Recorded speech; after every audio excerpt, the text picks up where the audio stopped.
আলম সাহেব এক প্রাইভেট কোম্পানিতে ভালো চাকরি করেন। বয়স ৪৫। একদিন এক অভিজাত রেস্টুরেন্টে আলম সাহেব দুপুরের খাবার খেতে বসেছেন। টেবিলে ভাত, তরকারি, সালাড চমৎকার সাজিয়ে দেওয়া হয়েছে। পোলাও, বিরিয়ানি নয়, সাদা ভাতই তার পছন্দ। আর চামচ নয়, হাত দিয়ে খেতেই স্বাচ্ছন্দ্য বোধ করেন। তিনি খাওয়ার জন্য প্রথম লগ্মা যখন মুখে তুলবেন, তখন তার চোখ পড়ল রেস্টুরেন্টের কাঁচের দেওয়ালের দিকে। তিনি দেখলেন কাঁচের দেওয়ালের ওপাশে ৫-৬ বছর বয়সী একটি হতদরিদ্র মেয়ে বিষণ্ণ চোখে রেস্টুরেন্টের কাস্টমারদের খাওয়া দেখছে। মেয়েটির শুকনো মুখ দেখে বোঝা যায় দুপুরে তার খাওয়া হয়নি। সকালেও বেশি কিছু খেয়েছে বলে মনে হয় না। আলম সাহেব খাবারের লগ্মা মুখে না তুলে হাত ইশারা করে মেয়েটিকে ডাকলেন। মেয়েটি প্রথমে বুঝতে পারেনি যে তাকে ডাকছে, কারণ রেস্টুরেন্টের কোনো কাস্টমার কোনোদিন তাকে ভেতরে ডাকেনি। তাই শুরুতে ভাবল তাকে নয়, বোধহয় অন্য কাউকে ডাকছে। কিন্তু খানিক পর যখন সে বুঝতে পারল রেস্টুরেন্টের ভেতরকার ওই মানুষটা তাকেই ডাকছেন, তখন জড়সড় হয়ে সে রেস্টুরেন্টের ভেতরে প্রবেশ করল। মেয়েটির মাথায় তেলহীন এলোমেলো চুল, গায়ে ময়লা ছেঁড়া ফ্রক, ধুলো ভর্তি পা দুটো খালি, গা থেকে আসছে কটু গন্ধ। মেয়েটি ভয়ে ভয়ে আলম সাহেবের টেবিলের কাছে এগিয়ে এলো।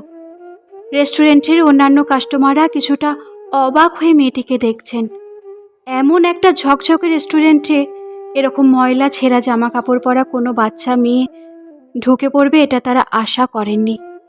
কোনো কোনো কাস্টমারের চোখে স্পষ্ট বিরক্তি, যেন তাদের খাওয়াটা নষ্ট হলো।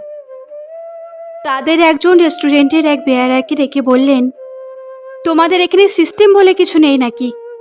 ভিখারি ভেতরে ঢোকে কি করে?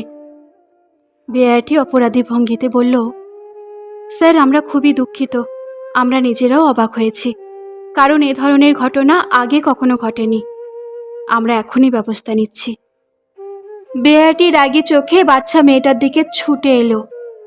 মেয়েটি ভয়ে নীল হয়ে গেল। বেয়ারাটি মেয়েটির কাছে এসে কিছু বলার আগেই আলম সাহেব বেয়ারাটিকে থামালেন।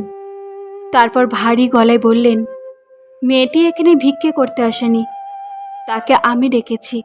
তোমাদের কোনো আপত্তি আছে? বেয়ারাটি বিগলিত হেসে বলল, স্যার, মেয়েটিকে আপনি ডেকেছেন এটা বুঝতে পারিনি। আমরা ভেবেছিলাম ও বোধহয় হুট করেই ঢুকে পড়েছে। ভুল বোঝাবুঝির জন্য আমরা দুঃখিত।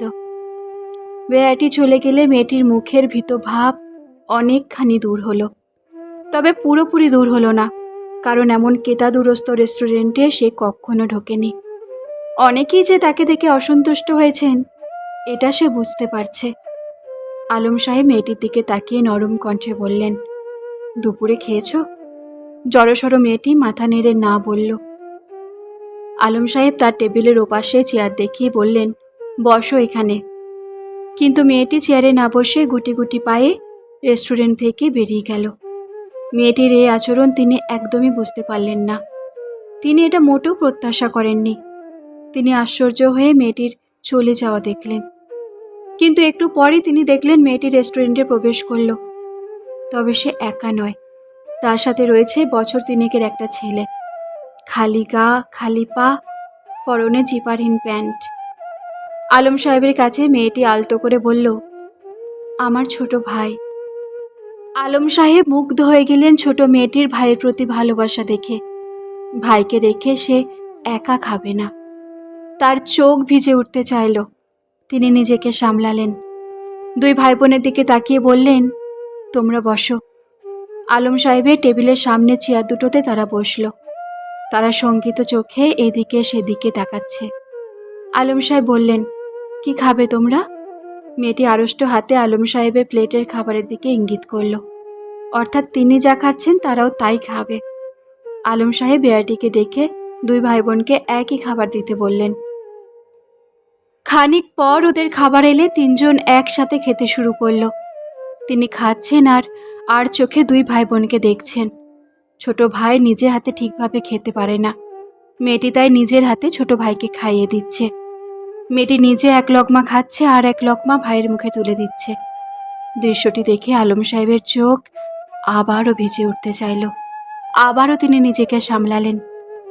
খাওয়া শেষে তিনি মেয়েটিকে জিজ্ঞাসা করলেন, তোমাদের বাড়িতে কে কে আছে? মেয়েটি নিচু স্বরে বলল, মা। তোমাদের বাবা? মেয়েটি মাথা নেড়ে বলল, নেই। কেন নেই তিনি এই প্রশ্ন করলেন না। তিনি ধারণা করতে পারেন, হয় এদের বাবা মারা গেছে, নয়তো আরেকটা বিয়ে করে ওদের ফেলে চলে গেছে। এসব পথ শিশুদের পরিবারে এমনই হয়। মাই কঠোর পরিশ্রম করে সন্তানদের বাঁচিয়ে রাখে। তিনি বিয়ারাকে ডেকে এক প্যাকেট খাবার বেঁধে দিতে বললেন। তারপর প্যাকেটটি মেয়েটির হাতে তুলে দিয়ে বললেন, এটা তোমাদের মায়ের জন্য। মেয়েটি ধীরে হাত বাড়িয়ে খাবারের প্যাকেটটি নিল। এরপর দুই ভাই বোন আস্তে আস্তে হেঁটে রেস্টুরেন্ট থেকে চলে যেতে লাগলো। মেয়েটির এক হাত খাবারের প্যাকেটে আর অন্য হাত ছোট ভাইয়ের কাঁধে।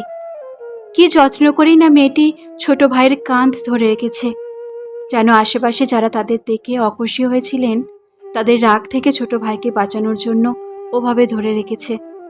আলম সাহেবের চোখ আবারও ভেজে উঠতে চাইল। আবারও তিনি নিজেকে সামলালেন। কিন্তু একটু পর যখন তার কাছে বিল এলো, বিলের দিকে তাকিয়ে তিনি আর নিজেকে সামলাতে পারলেন না। এতক্ষণ আটকে রাখা চোখের জল এবার ঝরঝর করে পড়তে লাগলো। বিলের কাগজে কোনো সংখ্যা নেই, শুধু লেখা আছে, মানবতা অমূল্য, এর দাম নির্ধারণ করব এমন ক্ষমতা আমাদের নেই। স্যার, আপনাকে ধন্যবাদ।